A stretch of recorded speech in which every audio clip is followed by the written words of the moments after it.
Leah. I was born in Cairns in 1994. My parents are still together and I have an older sister. We never really fight, but we're pretty good like that.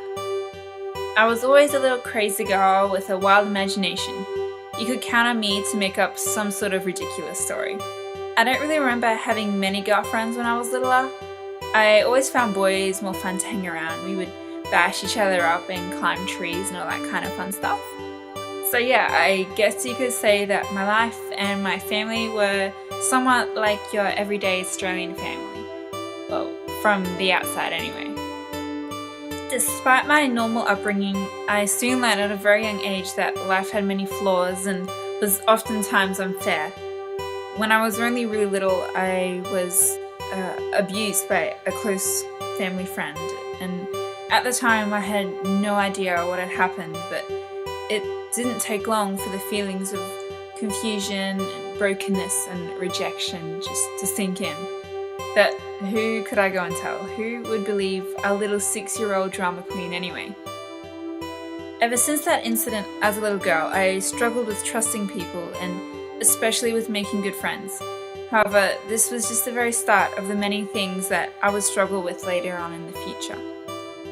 On the outside, to everyone, I was just happy and lively, free from insecurities. I was the happy, outgoing girl with nothing to worry about. And this was the only way I knew I could act around people.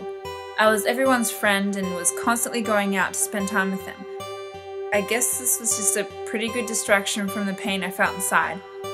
When I got home and slowed right down though, things were different.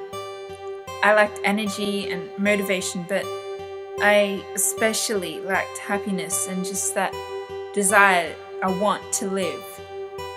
A couple of months before I turned 16, I started cutting. My times of feeling low became more frequent. Life just felt so horrible that even my full social calendar could no longer numb the pain. I blamed myself for so many things. The person I saw in the mirror every morning made me frustratingly angry because I didn't look or didn't act the way I wanted. To me, cutting was just a release from life, a place where I could have some sort of peace of mind and just not have to think about anything. 2 years ago, a new family moved into town. The eldest daughter, Maya, and I got on straight away, even though she was 5 years older than me. She was the closest friend I had had in a while. One day, I was over her house and we were just sitting around and I said to her, "Hey, can I tell you something?" And that was when I eventually let everything out. About the abuse, the cutting, and just my many insecurities. She smiled sadly as if she understood. She then started to share bits and pieces of her life experiences, which, to my surprise, were not that different to mine. That night, I went home and I cried and cried, and I had finally let out all of that pain that I had held inside for almost 10 years, and it helped me more than any cut on my wrist could. For so long, I kept confusion, anger, and hate towards myself and other people.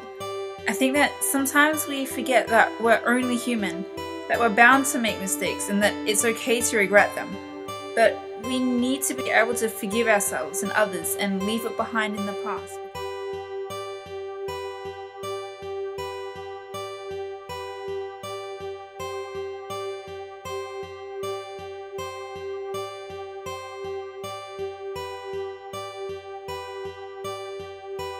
Sometimes you just have to forget what's gone, appreciate what remains, and look forward to what's coming next.